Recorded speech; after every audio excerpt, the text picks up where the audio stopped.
Yeah, very flexible. We have the ability to have different plans each week with matchups we like. Obviously, we want to run the football more than we did the other night, but the game dictated. And I think with the personnel we have healthy now, and it gives us a lot of flexibility. Thanks. Mm-hmm. Next question will come from Greg Allman. Hey, Bruce, looking back on that first Panthers game in week 2, Anderson and Moore both went over 100 yards for Carolina. I just want to ask you, it seems like Carlton has still been able to play at a high level, but Dean and Murphy Bunting have had some struggles in the last 2 weeks with coverage. I just want to ask you why you think there's been any regression there at all for them. Don't know if it's as much regression as they're getting targeted because they're not throwing at Carlton. He's playing out with all the interceptions and stuff. And I think both of them sometimes they're still growing, but I don't think there's any cause for concern with those two guys. And Antoine, each one of them, they keep going in their role. Bruce, that first Carolina game was probably the best. I would think for you, the best execution of kind of the combination between Jones and Fournette, in terms of Ronald getting it done early and then Leonard obviously having a great fourth quarter. What would you say is the key thing you guys need to do to get back to that if you're in a position to have a lead again on Sunday? Don't fall behind. Don't fall behind. That's the biggest thing. I think they both have had really good roles. And I think Rojo's in a really good spot right now. I think Leonard's and Shady. I think we're solid there, and I think the 1-2 punch is really back in full force. Thanks, Coach. You bet. Next question will come from Jenna Lane. Hey, Coach, I know you mentioned that in the past, Mike Evans should be getting 10 targets a game. And I was just wondering, from that game, from the tape that you saw, how much of that was him missing or being limited for about 3 weeks with the ankle, with practice time, and how much of that was just your quarterback not getting great protection and not being able to necessarily go through his progressions? I think you answered both questions. I think both they're the answers to the question. What can you guys do to get him more involved? Because I know you did move him around. He was in the slot. He was on the outside. But what other types of things can you do to get him involved and active early? Just throw it to him. I mean, the key is where the quarterback reads it out. And some guy might be up on this side, but the coverage tells him go to the other side. So it's just a matter of we've got plenty of weapons and throw to the guy that's open. Thanks, Coach. Next question will come from Scott Reynolds, and then we'll open it up to Carolina media.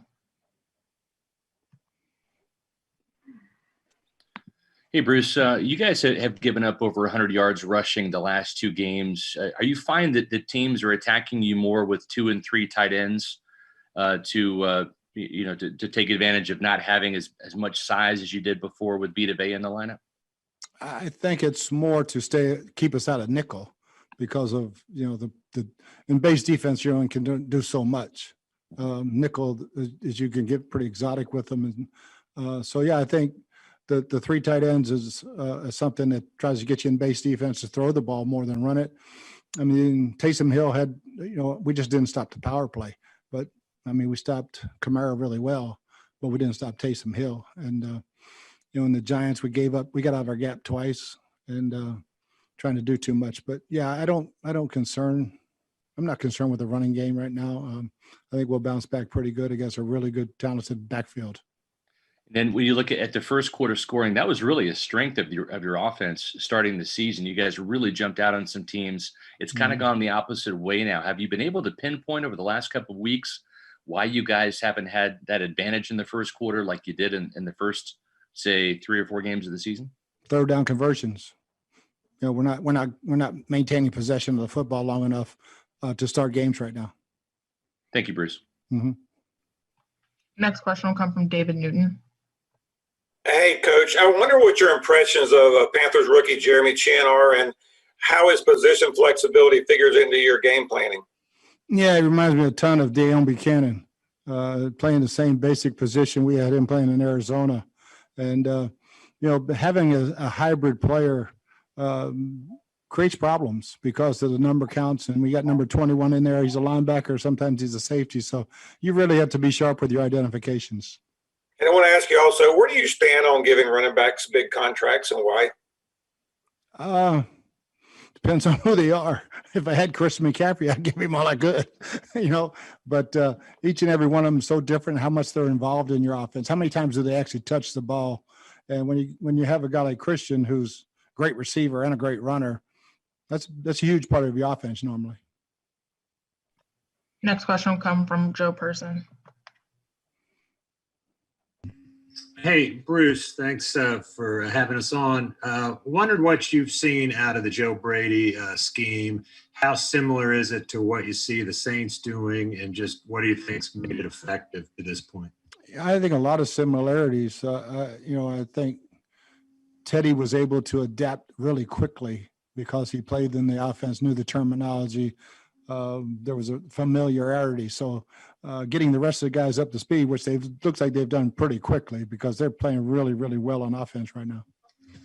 And then also just wondered, when you saw the tape or with the Panthers after McCaffrey went out, how different was the scheme Brady was running as to opposed to when you saw them in week? Well, I think a little more power running because Davis is such a powerful runner, but he's also still a really good receiver. I think a lot of the same concepts. Samuel's doing a little bit more. He's in the backfield as you're running, he's catching. So they got dynamic players at the skill positions, and I think Joe's doing a heck of a job with them. Next question will come from Kevin O'Donnell. Hey, Bruce. Tom has been very good down the field, maybe one of the best quarterbacks in the league this year in throwing that deep ball. Obviously, wasn't there against the Saints on Sunday. Looking back at the tape, was it more of the routes taking too long to develop, or was it just because he was more under duress? Which was a bigger factor, do you think? I think the duress, and we put some up in the cover too that, that we were trying to fit in the holes, but Saints defense played well. We didn't play very well offensively, but the protection was the worst part.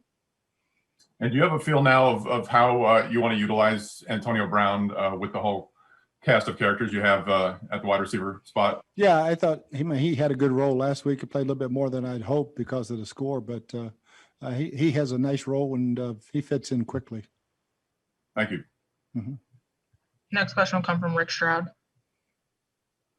Bruce, kind of going back to the slow starts of late. I know you guys, obviously script a bunch of plays, and it, to not convert on third down, is it what's happening on first and second or not happening? You get behind the sticks a little bit there? Or? Yeah, a little bit. I mean, last week we opened up with a shot, didn't hit it, ran the ball, I think, for 6, and don't make a 3rd and 4. When you're playing a 3rd and 4, you should be winning 70% of the time. And your goal is always playing 3rd and 6 or less, very manageable.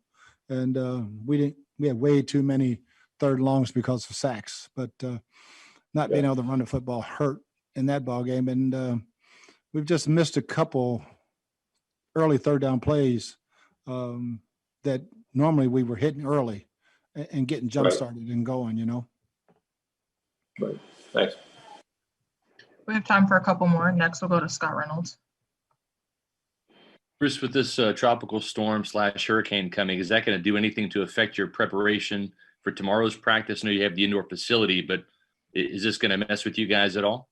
Yeah, we're going to get out. We have to get out of the building by 5 o'clock, and we'll push everything back 4 or 5 hours tomorrow and work from the afternoon to the evening. But we'll get our work in. Thank you, Bruce. You bet. And last question will come from Jenna Lane. Coach, I know you said on Monday that you guys have to own this loss and you can't bury your heads in the sand. What was the attitude of the guys when they came back into the building for practice this week? What did you see out of them? Yeah, 24-hour rule.